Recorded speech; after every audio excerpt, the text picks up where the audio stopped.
السلام عليكم.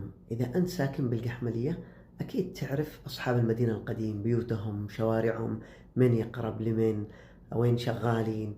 وإذا أنت مثلا في الجمهوري بتعرف الذي في المسبح، وإذا أنت في المرور بتعرف الذي في الموشكي. وعلى هذا الحال علاقتنا الاجتماعية في اليمن فيها ترابط عميق، وما عندنا قيود أو حدود أو كلافة. يعني البساطة أحمدي لما نجلس مع بعض نسأل الآخرين وين شغال، فلان يقرب لك، من فين متزوج.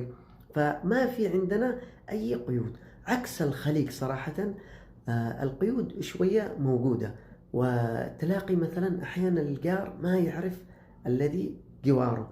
فمثلا في الرياض زمان جلست جنب بيت أسأل عن فلان بن فلان، فما حد عرف صاحب البيت الذي جنبهم. سألت الولد الأكبر، الأصغر، الوسط، سألتهم كامل، قالوا لا والله. واتصل في الرجال يقول لي إنه يا أخي البيت هناك وساكن له تقريبا 20 سنة، والله ما عرفوا جيرانه إلا بعد ما وصفت لهم سيارته، ها ذاك السيارة اللي قنوطها كذا ومظللة كذا.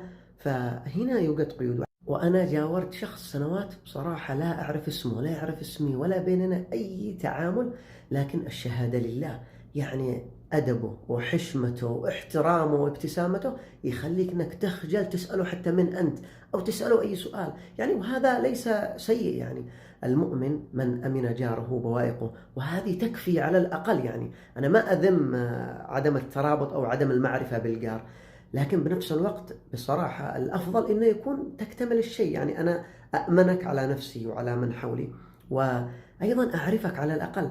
فوالله يا جماعة كنت أسافر أروح أي مكان وأنا مرتاح مطمئن، لأن هذا الجار يعني تطمئن له في كل شيء، رغم أنك ما تعرف ولا تعرف اسمه، ولا يوم فتحت باب إلا وعينه على الأرض. وأنا كذلك بالمثل طبعا، وربما أضعاف.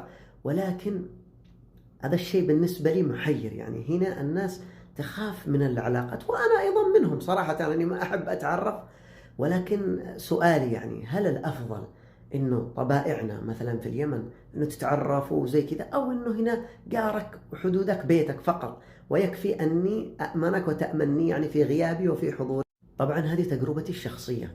والجار هذا الطيب اللي كان ساكن جواري، والله إني فقدته يوم راح، رغم إنه ما أعرفه ولا حتى اسمه وسنوات، لكني حسيت إنه تصرفه صحيح. أنا إيش أبغى من الجار أو من صاحبي إلا إني أثق فيه وأأمنه. يعني المعرفة أحيانا لا تجلب الخير، ليست بالمطلق، وأنا أتكلم عن تجربة شخصية. يعني ربما العلاقات أوسع، ولكني لاحظت من يوم دخلت البلد هذا إنه ما الوضع ما هو زي عندنا الشيء